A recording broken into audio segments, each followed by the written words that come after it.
A New South Wales judge has found it was unlawful to arrest a man who told police none of your FING business when they stopped and questioned him last year. The decision, handed down in the district court on Monday, also found the man had a reasonable defence for a second comment which allegedly involved further offensive language. The arrest, which took place in Sydney in July last year, occurred after police stopped 28-year-old student Philip Black while he was walking home from TAFE, dressed in a black hoodie with the hood up.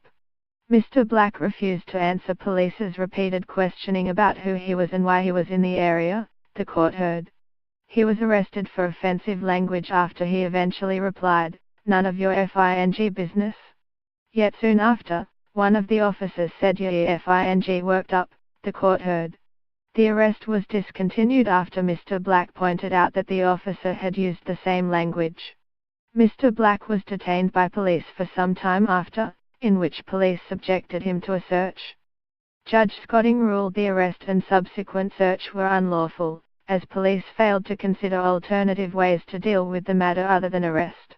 A second comment made after his release, in which Mr. Black allegedly told police "it in your mum's pee," was found to be reasonably excusable.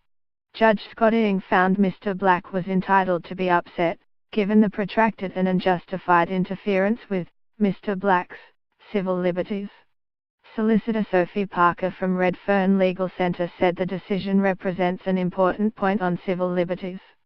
Police should not be making arrests for offensive language, particularly where that language is directed only at police, Ms. Parker said. Arrest is a means of last resort, and when you are talking about something like offensive language, which is on the lowest end of the spectrum of criminal offences, then there are other mechanisms that are more appropriate. Ms. Parker hopes the case will deter police from making unnecessary arrests for offensive language, which frequently lead to a trifecta of charges including resist arrest and assault police. The way in which this situation quickly escalated is also a good example of how an unnecessary arrest for offensive language can lead to further more serious charges.